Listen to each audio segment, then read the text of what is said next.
Olá pessoal, tudo bom? Eu estou na página 18 e agora nós vamos falar sobre as propostas de organização social. Nas aulas anteriores nós falamos sobre os burgueses, né? A burguesia, classe social e a classe operária, né? Vimos as condições que eram impostas aos operários, trabalhando 16 horas por dia, ganhando pouquíssimo. Então surgiram essas propostas. Vamos ver aí, ó. Alguns intelectuais europeus do século XIX conheciam a realidade social do seu tempo e discordavam das condições de trabalho impostos aos trabalhadores. Por isso, alguns deles propuseram várias alternativas para a organização da sociedade. Certo, agora vamos falar do socialismo, tá, pessoal? Olha aqui, ó.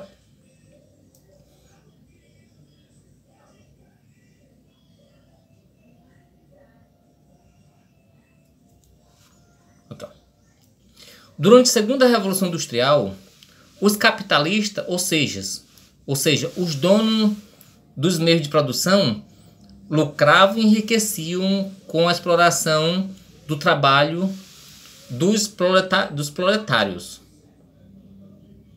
Marx e Engels afirmavam que, para transformar essa realidade, seria necessário mudar a maneira como a sociedade estava organizada.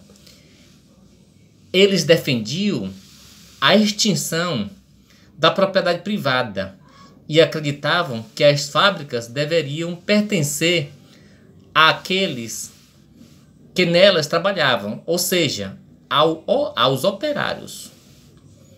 Marx e Engels afirmavam que os trabalhadores tinham que tomar consciência de sua condição de explorados.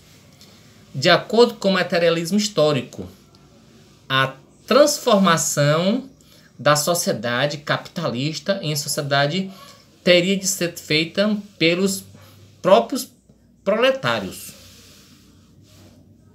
que tomariam o poder e direcionariam as políticas do Estado para atender às suas necessidades, o que possibilitaria a construção de uma nova sociedade, diferente dos socialistas utópicos. Então, pessoal, nós falamos aqui de Marx e Engels, né? Ele diz que os operários deveriam se organizar, tomar consciência, né, como classe social e tomar o poder. Então, ele extinguiria a sociedade burguesa e eles, trabalhadores, tornariam os donos, né, dos meios de produção.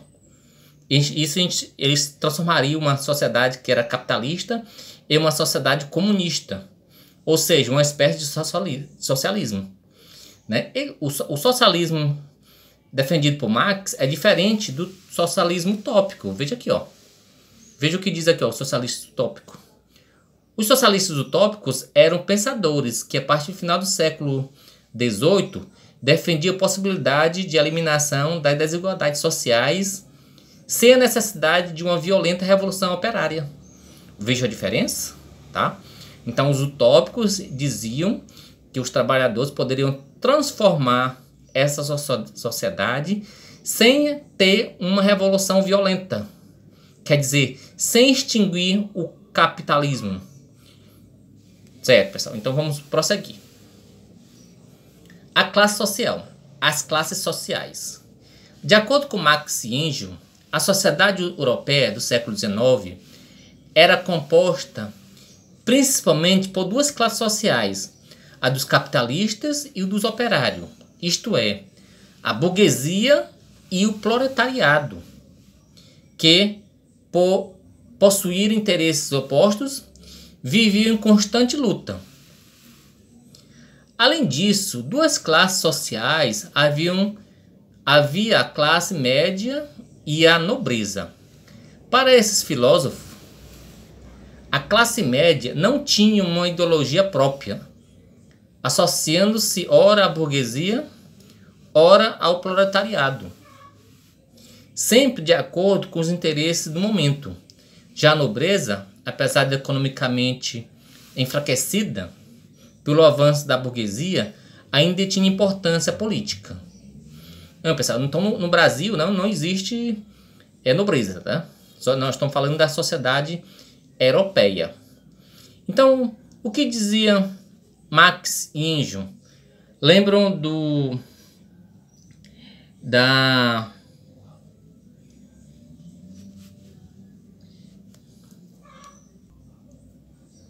Lembra do materialismo histórico que nós falamos aqui em cima? Tá? Defendido por Marx e Engels? Pois é. Esse materialismo histórico diz que na Idade Antiga existia os escravos, né? E os donos dos escravos. Então eram duas sociedades que era contraditório, né? Um dominava o outro. Na Idade Média existia o servo, né? Que trabalhava nas terras dos senhores feudais. Então eram duas classes rivais também. Ele diz que na sociedade capitalista existe a burguesia, dono dos meios de produção, e o proletariado, que é o trabalhador, desprovido de tudo, né? Que só tem sua força de vontade para vender. Então na sociedade capitalista, a burguesia e o proletariado são rivais, tá certo?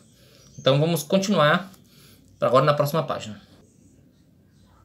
Certo, pessoal? Estamos na página 19. Agora nós já falamos do socialismo, né? Do socialismo utópico e do socialismo científico, defendido por Marx. Nós vamos falar do anarquismo, que é uma espécie de socialismo também, tá? Olha aqui, ó.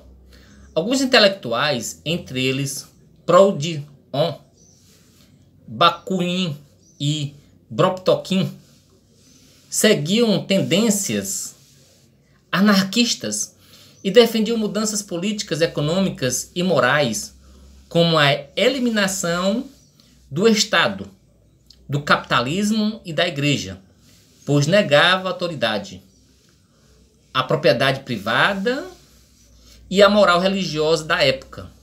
Esses anarquistas acreditavam que a educação era fundamental para a mudança social, pois só assim as pessoas podiam conhecer o mundo e suas possibilidades de transformação.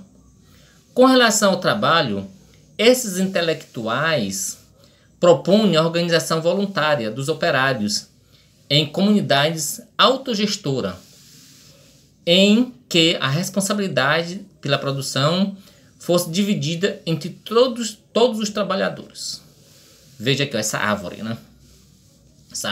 Essa árvore é a sociedade capitalista, né? Tá? Aqui é o anarquista. Vamos ver o que eles opõem. Os anarquistas afirmavam que havia diversas mazelas nas sociedades a serem eliminadas. Identificam na charge algumas delas. Olha aqui, ó. Então, primeiro, aqui na parte principal da árvore, né, tem a autoridade, ó. Então, para os anarquistas, todo tipo de autoridade, né, deveria ser cortada, tá? Olha aqui, ó, outros galhos. Capitalismo, prostituição, né, comércio, política. Então, os anarquistas são contra todo tipo de dominação, né? Religião, tá certo? Agora nós vamos falar sobre o positivismo. Veja aqui, ó. Criado pelo filósofo francês Auguste Comte, o positivismo apresentava uma explicação filosófica para a história das sociedades. Comte formulou a concepção de que o desenvolvimento social deveria passar por 3 fases sucessórias. A fase teológica, em que predominava o poder de religiosos e militares. A fase metafísica, com a supremacia dos filósofos e juristas. E, por fim, a fase positiva, que teria como pressuposto básico o conhecimento científico, ou positivo, de sociólogos e o poder econômico dos burgueses. O lema do positivismo era o amor por princípio, a ordem por base e o progresso por fim. Comte considerava que a propriedade privada tinha uma função social importante para a organização do trabalho, diferentemente de Marx e Engels, que defendia sua extinção.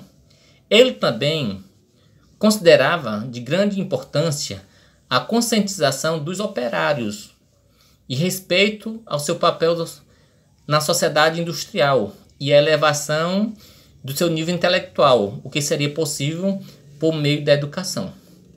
Então, pessoal, o Augusto Comte, né, fundador do positivismo, ele é contra o capitalismo? Não. Né? Ele é contra a propriedade privada? Também não. Tá? Ele é a favor de quê? Da sociedade burguesa? Sim. Né? Sim. Ele é contra os operários? Não, ele não é exatamente contra, né? Mas ele defende que o papel, né, sua importância dos operários nessa sociedade. Veja aqui, ó, bandeira brasileira. Ordem e progresso. O que é isso aqui? É um lema positivista, né? Tá certo? Então espero que tenha sido proveitoso, tá, pessoal? Então até mais.